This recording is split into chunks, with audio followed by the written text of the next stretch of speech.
Bismillah. Assalamualaikum warahmatullahi wabarakatuh. Bismillahirrahmanirrahim. Alhamdulillahirabbil alamin. Assalatu wassalamu ala asyrafil anbiya'i wal mursalin sayyidina wa maulana Muhammadin wa ala alihi wa ashabihi wa man tabi'ahum bi ihsanin ila yaumiddin. Amma ba'du. Bismillah teman-teman, mari kita belajar lagi.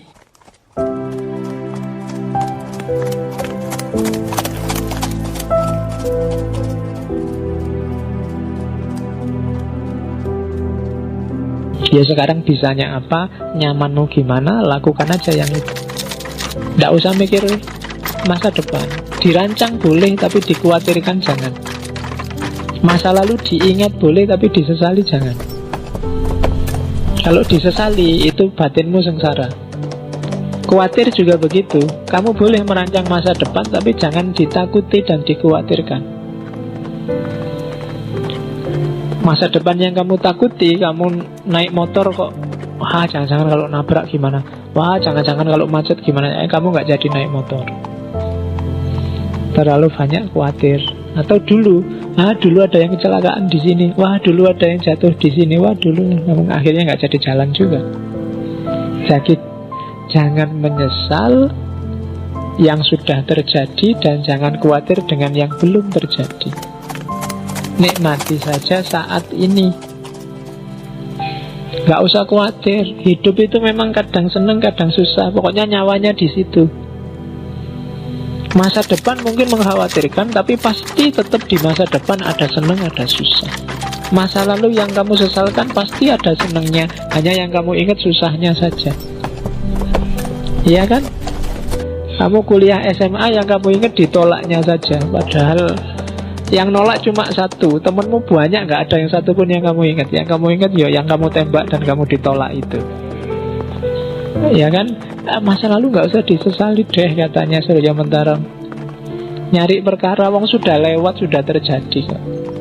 Ya masa lalu itu anggap aja kayak situasi di belakangmu pas kamu naik motor, ya sekali-sekali dilihat lewat spion. Cuma naik motor jangan lihat spion terus. Ya, kalau kamu lihat spion terus bahaya malahan kan. Kamu khawatir, lihat belakang terus. Lihatnya ke depan. Cuma jangan khawatir, jangan-jangan di sana ada kecelakaan, jangan-jangan kamu nanti nggak jalan.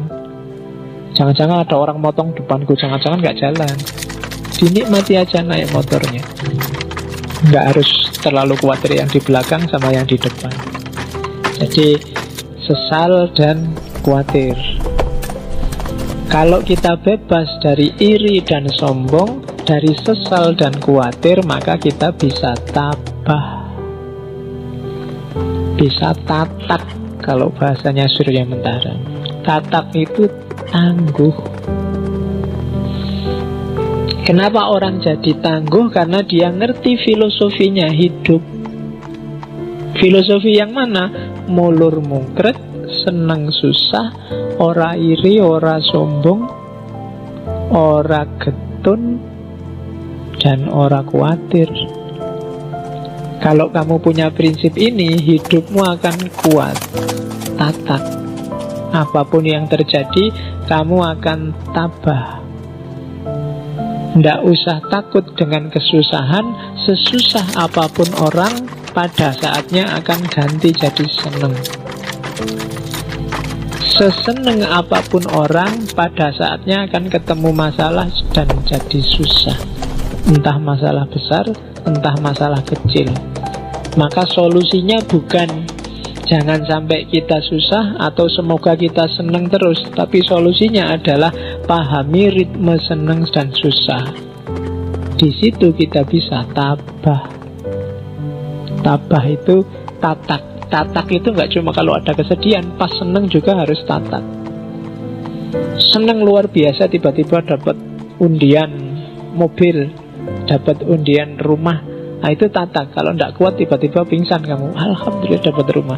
Nggak dapat rumah, biasa aja, lumayan. Dapat rumahnya seneng, tapi kerepotan selanjutnya mesti datang. Dan itu susah, nyari izinnya lah, bayar pajak lah. Terus yang rumah dijanjikan ternyata disuruh bayar sekian persennya, pajaknya 25% sendiri. Rumahnya harganya 1 miliar, 25%-nya berarti bayar 250 juta. Golek neng di. Terus Pekan Baru datang, ya kan? Habis itu tetangga kiri kanan tiba-tiba datang, ayo persenane, ayo sumpek lagi. Ya kan? Loh, hidup itu kan selalu begitu. Jadi tabahlah, tataklah, baik dapat senang maupun dapat susah.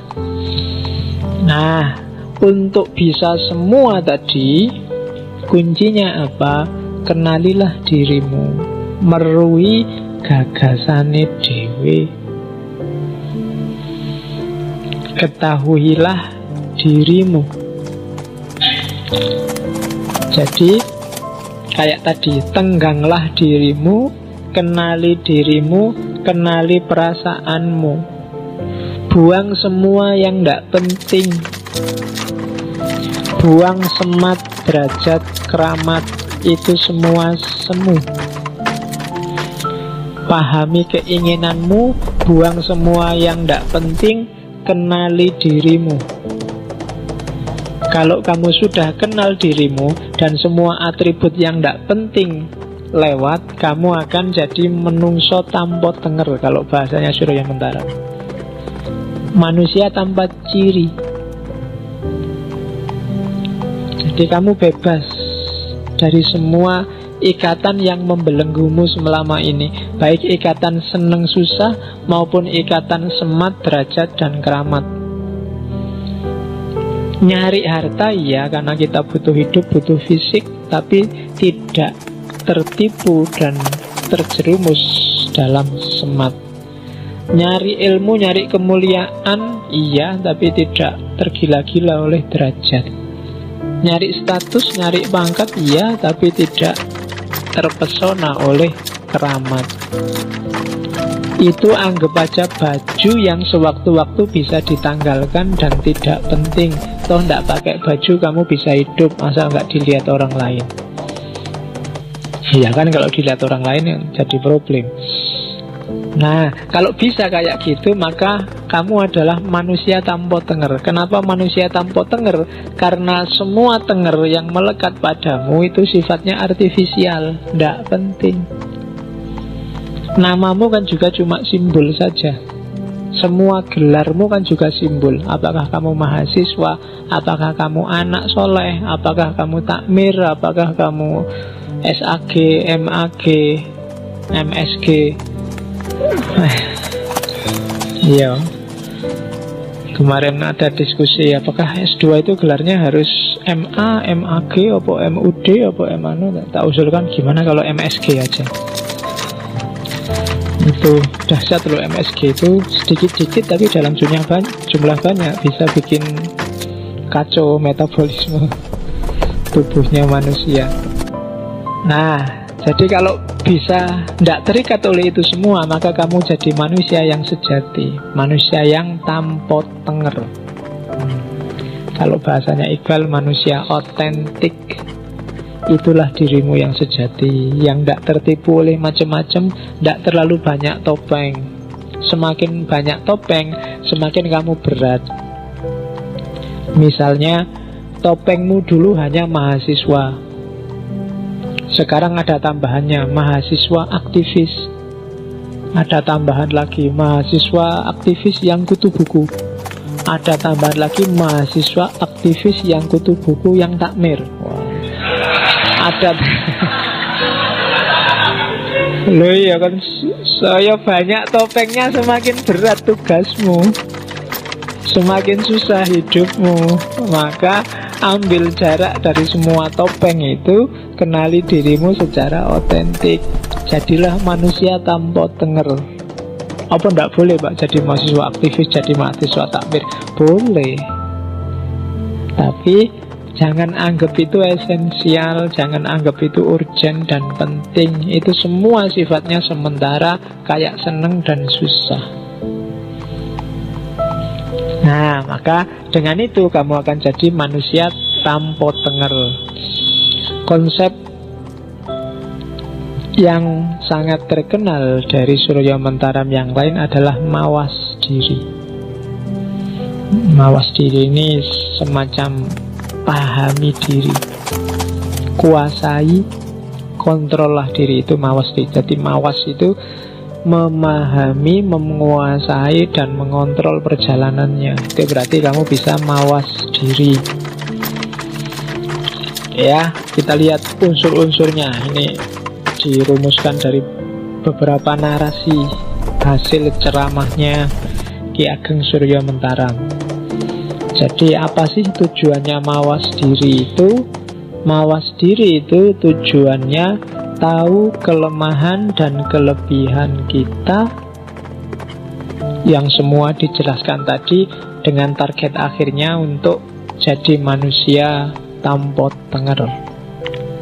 Jadi kenali dirimu, kenali topeng-topengmu, dan jangan terikat oleh topeng-topengmu. Terus prosesnya apa? Ya proses kognitif, mikir. Pikirkan semua data yang kamu dapat sepanjang hidupmu. Jadi hampir semua filosof, tidak barat, tidak timur, menganjurkan setiap orang untuk muhasabah, mikir tentang dirinya sendiri. Kalau ini saja tidak dilakukan, ya jangan mimpi jadi filosof. Ketika kalian sudah matok, Pak saya ingin hidup yang reflektif, ya berarti harus ada fase muhasabah dalam hidupmu. Entah formal, entah non-formal. Ya non-formal mungkin sambil malam-malam kamu mikir, sambil nonton sepak bola kamu mikir dirimu, sambil ngapain mikir dirimu. Itu namanya muhasabah. Atau ambil momen khusus, atau syukur-syukur kalau bisa ditulis. Siapa sih dirimu itu menurutmu? Jadi membaca dirimu menurut kamu sendiri. Nah, itu namanya muhasabah. Jadi ada proses kognitifnya. Apa yang dilakukan orang saat muhasabah? Yang pertama, nyawang karep. Nyawang karep itu pahami keinginanmu, hasratmu. Apa saja sih targetmu? Itu nyawang karep. Yang kedua, mandu karep. Setelah kamu pahami keinginanmu, sekarang kontrollah keinginanmu. Jangan dilampiaskan sembarangan, diatur strateginya, diatur mana yang layak dikarepi dan mana yang jangan dikarepi. Yang ketiga, baru membebaskan diri dari karep. Boleh punya keinginan, tapi jangan disetir hidupmu oleh keinginan. Jangan diperbudak oleh keinginan. Apalagi keinginan-keinginan yang artifisial. Jadi hidup jangan dirajai oleh keinginan semata. Itu sebenarnya yang mati-matian diperjuangkan oleh para filosof, khususnya filosof moral dan agama, untuk biar orang tidak disetir oleh keinginannya yang sembarangan. Jadi agama, akhlak, moral, filsafat itu datang untuk ngajari manusia sampai di mana batas-batas keinginan boleh dia lampiaskan. Karena kalau tanpa itu, kalau kamu bebas saja mikir keinginan, mungkin keinginanmu tidak karu-karuan dan dunia ini rusak.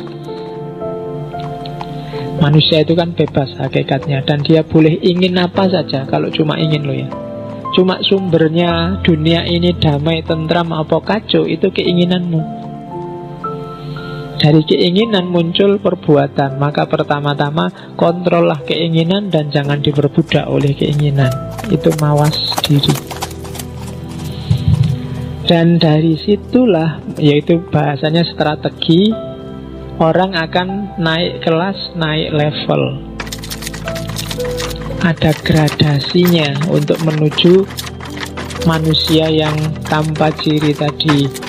Gradasi pertama, kalau istilahnya Surya Mentaram, manusia paling awal itu juru catat. Juru catet itu, kalau bahasanya Mula Sadra, para filosof Muslim biasanya juru catet ini kayak tumbuhan, jiwa tumbuhan. Bayi itu juru catet, dikasih apa aja masuk, kayak tumbuhan. Pasif, cuma bisa menerima apa saja. Itu level manusia paling awal. Jadi kayak orang juru catet itu didikte aja. Anak kecil balita itu kan didikte aja, dia jalan sesuai pendikteannya. Naik makom kedua catatan. Catatan itu kayak jiwa binatang. Dia sudah mulai bisa menggunakan data yang masuk dalam dirinya. Ini bagian apa? Jadi mulai dipahami. Kalau tadi cuma nyatet, kalau sekarang dia sudah bisa memahami catatan. Mulai muncul hasrat, keinginan, mulai muncul cita-cita, mulai muncul, itu level kedua. Level ketiga namanya Krudo Mongso. Krudo Mongso itu makom jiwa yang diliputi oleh ego. Ini yang harus dipahami. Ego itu ndak selalu jelek. Hasrat, keinginan itu kan nggak selalu jelek. Cuma dia harus dikontrol, dipandu. Orang yang ndak bisa ngontrol dan mandu hasrat keinginannya, dan dia disetir terus oleh ini, berarti dia ada di makom Krodha Mongso, makom egoistik. Dan puncaknya ketika dia bisa membebaskan diri dari egoismenya, dia akan jadi manusia tanpa diri. Dari semua topengnya tadi, dia akan ada di puncak kebahagiaan, yaitu manusia yang tanpa identitas, tanpa tenger, tanpa diri. Disitulah kebahagiaan puncak menurut Ki Ageng Suryo Mentara. Oke, di antara banyak catatannya Suryo Mentara, saya nemu satu teori bagus sebagai penutup. Syaratnya menikah itu, kalau kamu baca, iya, katanya lucu, tapi kalau kamu pikir itu dalam loh. Ya kan? Nomor siji, kamu menikah itu harus sama-sama manusianya. Ya kan? Itu penting karena kalau kamu nikah mungkin ya pasti sama manusia, tapi punya nggak dia watak kemanusiaan? Iya kan? Iya, jadi cari yang manusiawi, punya karakter manusia, bukan punya karakter tumbuhan, punya karakter hewan, enggak. Cari yang punya karakter manusia. Ya. Terus yang kedua, cari yang sama-sama hidup. Maksudnya apa? Kalau kamu menikahi orang yang tidak bisa urip, maksudnya nggak punya hidup, nggak punya kehidupan, nggak punya gairah, nggak punya hasrat, nggak punya keinginan, nggak akan nyaman hidupmu. Cari yang masih punya api. Jangan nikah dengan orang yang putus asa, depresi, stres, nggak punya gairah hidup. Itu susah sendiri kamu nanti. Cari yang urip. Yang keempat, lanang karo wadon, cari lawan jenis. Yang feminin, nyarilah yang maskulin. Yang maskulin, nyarilah yang feminin. Ya, itu nggak harus fisik laki-laki perempuan. Ini mungkin ngomongnya karakter. Kalau kamu feminin, laki-laki kadang juga jiwanya feminin.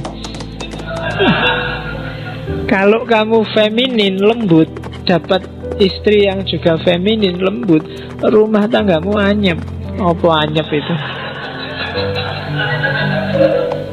Ya kan, kalau bahasa Cinanya yin dapat yin, itu kacau. Kamu akan tiap hari diem aja deh. Nggak ada ngobrolnya, pokoknya ayo gitu dok. Loh, ya kan? Atau yang dapat yang itu rame sudah, bales-balesan pantun terus tiap hari, rame, nggak enak. lanang harus dapat wadon.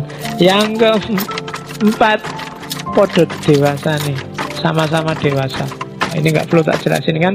Masa kamu nikah sama yang masih anak-anak, masih nggak bisa mikir, ada anak-anak, atau bisa juga masih kekanak-kanaan. Itu juga susah, kamu harus ngomong meskipun umurnya banyak mungkin, ya kan. Itu juga problem sendiri. Dan yang terakhir pasti sama-sama mau. Mau itu berarti apa? Sama-sama siap secara mental. Kalau enggak juga susah, berat kehidupan perkawinanmu. Oh, itu kalau dibaca sekilas kelihatannya simpel. Podo wonge, podo uripe, lanang entuk wedok, wedok entuk lanang, podo dewasane, podo geleme. Tapi sebenarnya filosofinya agak dalam. Itu syaratnya nikah. Selain itu, apakah perlu KUA, apakah harus siri, apakah itu? Jawabannya Surya Mentaram, sak butuhe, sak perlune. Ya kan? Sak cukupe. Kalau cukup teman sak kelas ya cukup, tidak apa-apa. Kalau cukup dengan seperangkat alat sholat ya tidak apa-apa. Kalau cukupnya seperangkat alat sekolah juga tidak apa-apa. Loh ya kan. Selain itu bisa dinego. Cuma yang 5 di atas itu carilah dengan standarmu sendiri, jangan dinego. Kamu nyari yang bukan manusia juga susah, yang satu nggak hidup juga susah, yang sesama jenis itu masalah, ya kan, baik lahir maupun batin. Yang masih kanak-kanak juga masalah, yang nggak mau juga masalah. Nah, jadi yang penting gelem, dewasa, lawan jenis, urip, podo menungsane. Nah, itu syaratnya orang nikah. Selain itu standarnya subjektif. Sak butuhe, sak perlune, sak cukupe. Oke, alhamdulillah kita selesai dengan Ki Ageng Surya Mentaram, kebahagiaan. Silahkan diambil yang relevan untuk hidupmu masing-masing.